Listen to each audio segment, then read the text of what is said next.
started doing this top 10, what I hated was people that did a top 10 just on teams that won. What, you're going to tell me good teams never lose? We've had one undefeated team in the history of the league. I'm going to move a team out because they lose? Sometimes you get a punt block. Sometimes it's bad weather. Sometimes you play another great team. Here we go. Herd hierarchy. Time is now. Let's go. The top 10 NFL teams according to Colin. Number 10. The Buffalo Bills are number 10. They had more yards than Pittsburgh, more first downs than Pittsburgh, more third down conversions than Pittsburgh, won the time of possession battle. They got to the red zone 4 times. They allowed the fewest yards in the NFL this weekend. Total yards allowed. Fewest allowed in the AFC was Buffalo. They had a punt blocked and lost the game. Pittsburgh couldn't move the ball. They couldn't run. They couldn't pass. They couldn't do anything. And they blocked a punt. And yes, the Steelers' defensive front is excellent. Buffalo's the better team. There is no question. With the better quarterback, Bills at 10. Number 9. Denver, you got to keep your eye on them. They average 6 yards a carry. And the Giants' defense is good. Teddy Bridgewater was fantastic. He completed 77.8% of his throws. And they won the time of possession by over 10 minutes. We have said it all off season. They got real players. Elway got real players. George Patton, the GM. This is a real roster. They got to get the quarterback right. And they decided, as a franchise, we can win games if we just don't turn it over. And they're right, because they looked really impressive. This is a playoff roster. Whether they get there, we'll see. Number 8. Arizona, not sure what to make of them. Their defense had 6 sacks on Ryan Tannehill. They only allowed 3.8 yards a play. That was the best of any defense in the NFL. Kyler Murray, 4 touchdowns, first 5 red zone trips. Listen, they went all in the offseason. They said, we already have Chandler Jones. We're going to get J.J. Watt. We already have DeAndre Hopkins. We're going to go get A.J. Green. They have drafted Budda Baker's an elite safety. Isaiah Simmons. They got dudes. Like all over the place. They may be a 4th-place team in their division. They'll be the best 4th-place team in the history of the league because they are fast and wildly physical.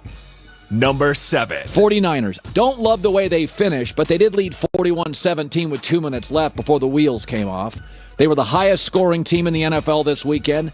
And let me give Jimmy G credit because I like him a lot more than you do. He does lose his confidence quickly. I mean, they drafted his heir apparent, so that's never good for a quarterback's ego. But he was 6 for 7 on passes, 10-plus yards down the field. That is the highest percentage of any quarterback in the league in week 1. Believe it or not, Jimmy G. Number 6. Listen, the Cleveland Browns lost to a great team. Okay, they still averaged 8 yards a play. That was the most by any team in the league. They have to play a certain way with Baker. They got to play with a lead. They got to play with a run game. And once they started trailing and you ask Baker to throw into a defense that know he's throwing, he's not the same quarterback. But he's talented enough to win the division. I have him winning the division. Now, their defense struggled on 3rd down. But again, it's Mahomes.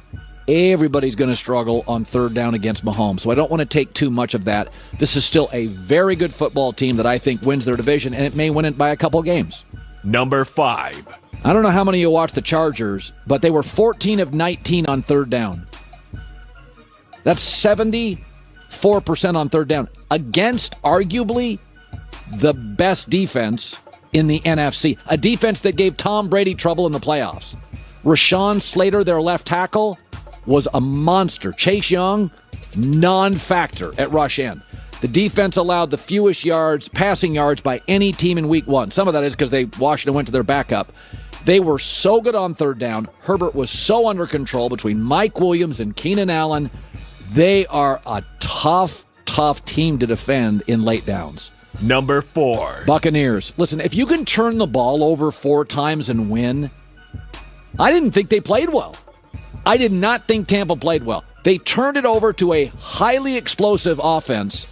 Cowboys got 4 turnovers. They gave Dak the 4 turnovers, and they lost.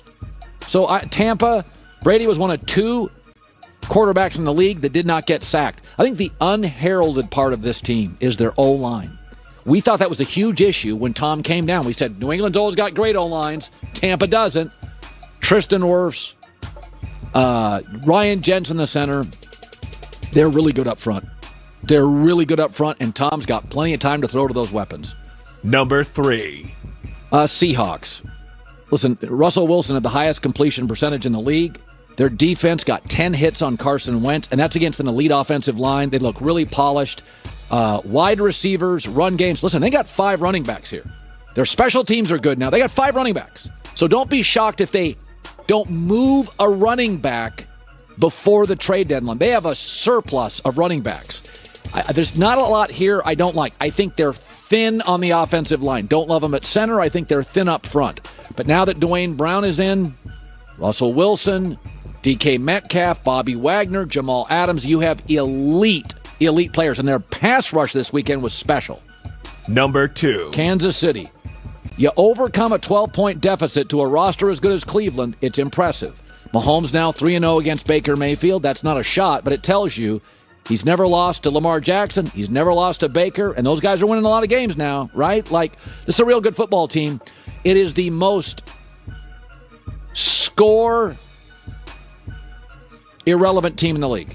The score doesn't matter. They play as well behind as in front. I can't say that about any other player in the league except Tom Brady and maybe Russell Wilson.